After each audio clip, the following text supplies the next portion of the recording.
No, yung parang manhid na. Yun. Manhid na ako sa problema. Ayoko na nito. Manhid na ako. Kaya po marami nakikita ng buhay kasi wala na silang nararamdaman. Amen? So, the situation po may feel overwhelming. No? Nakaka-overwhelming situation natin leading to different emotional reactions. So, nagkakaroon tayo ng emotional reaction. So, kaya tatanungin ko po kayo, sino po ba ang hindi naka-experience nito? Pakitaas yung kamay. Hi, good morning! Welcome po, praise God. Oh, hi! Uli ng Panginoon. Sige po. Pasok po yung wow. Sarap na. Praise God. You're so blessed. Ayan, salamat po sa Panginoon. Sakto na bumpisa pa lang po tayo. Tama-tama matatapos tayo mga alaunay. Mga anak po sila ni Kuya Robert. At saka po mga kapatid. Wow, puri ng Panginoon. Praise God. Welcome po. Welcome. Last time po nandito kayo? Oh, first time nila pass? First time? First time sila lahat eh. Wow, praise God. Puri pa kayo ako yan. The Lord is the one who brings the souls into His kingdom. Alam natin yan. Amen. Praise God. So yun po, no? So una, sabi ko nga, emotional distress, yun ang una natin nararanasan pagka tayo ay may mga problema at may mga trials sa ating buhay. Amen? Ito po yung ating mga ganap na nangyayari, no? Kaya po ang tanong ko, sino po ba sa inyo ang hindi nakakaranas ng stress? Kapitbahay po. Ng anxiety. Kapitbahay. Ay, saka siya, si ate malala, kapitbahay lang, na-stress na siya. Siguro paglabas ko kapitbahay, pag tinitingnan niya na, babalik na lang ako dahil baka ano magawa ko. Amen? So this is the first effect when we are having trials, emotional distress. Pangalawa po, questioning and doubt. No? Nagtatanong tayo, nagda-doubt tayo. No, natural po ba, sabi, is it natural to have questions about why trial is happening to us? Yes. Yes, it's natural kasi yun nga, even it's not an excuse that we will say, I'm just a human, but bilang tao, that is the first thing that will come to your mind. Na, why me? Bakit ako nagda-doubt, no? Bakit kailangan ko, Lord, na maranasan to?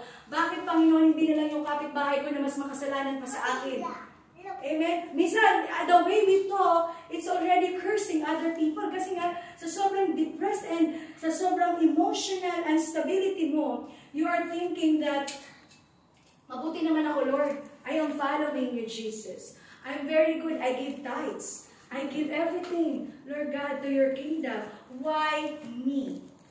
Amen? Why me? Later po makikita natin yan. So, this is the second, pangalawa natin na yung questioning and nagda-doubt. Nagda-doubt tayo, no? Nagda-doubt tayo na bakit may Diyos ba? No? I do remember this. No? Di ba may kanta, natutulog ba ang Diyos? Di ba? Sino pong I think kanta ba yun ni Gary Valenciano? No? Natutulog ba ang Diyos? Kasi there are so many things that we cannot understand. But remember, it's also biblical. Kung naalala ninyo ang buhay ni Job, no? Job is one of the most prominent Bible character pagdating sa trial. Sino po ba ang nakakilala kay Job? Kasi kung hindi pa natin nakikilala si Job, just to give you a background, si Job, ano nangyari sa kanya? In the book of Job, napakayaman ni Job. Marami siyang servant. He has a lot of servant. He has a lot of properties, mga hayop and everything. Meron siyang mga anak. Yung mga anak niya, pinagsisilbihan niya. Amen? Tuwing nagkakasali, nagpaparte yung mga anak niya, kinaumagahan ang gagawin ni Job. Pupunta siya ngayon, mag-o-offer ng anointing sa Panginoon. He was so dedicated to God. Pero suddenly, nawala po lahat ng ari-arian ni Job. Nagkasakit si Job, namatay lahat ng kanyang mga anak. Yung asawa niya, kinurse na siya. Yung mga servants niya, nawala. Yung mga hayop, nasunog. Everything po, nawala kay Job. Imagine niyo yung nangyari sa kanya. Tayo po, kahit pa paano, tinitirhan pa tayo ng Panginoon. Amen? Kahit tayo dumadaan sa mga kung ano pa mang pagsubok sa buhay, may tira pa rin sa atin ng Lord. But for Job, nothing. And that is, ina-acknowledge ng Lord. Si Job mismo lumon, Lord, bakit? O bakit kailangan ko itong maranasan? Pero somehow, the Lord showed him more. Tandaan po natin that the trials that is happening to us, hindi yung sinasadya ng Panginoon. But the Lord is just allowing it to happen for us to see His goodness and faithfulness sa ating mga buhay. Amen? Para makita natin ang goodness and faithfulness. And pangatlo po, ano po yung pangatlo? Is isolation. Ay, apat pala yung nilagay ko dito. Points, apat. Pangatlo, isolation. Di ba pagka tayo ay nakakaranas ng mga trials, when we are facing trials or challenges, di ba mas gusto natin mag-isa? Layuan mo ako. Parang ganun yung ating mga terms. Please, layuan mo ako. Yun yung mga term. Kasi nga, ayaw mo na merong kakausap. Pero hindi po yung tama, no? Yung, they want to, gusto nilang, pagka ganyan po tayo na nag-isolate tayo, no? Mas lalo po tayong ilulubog ng kaaway.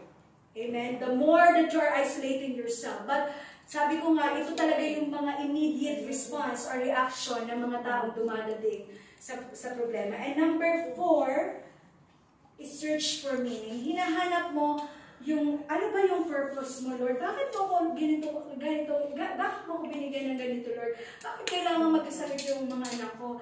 Bakit kailangan, Lord, na isang taon na akong hindi nagkakaroon ng trabaho dito sa Dubai? Eh, dinala mo nga ako dito. No? Yung inahanap mo, yung ano ba talaga. And sometimes, the worst thing po that is happening for a person that is in trials is that they are searching the meaning of what is they are experiencing. Hindi sa Diyos, hindi sa tao. Diba? Ganun yun.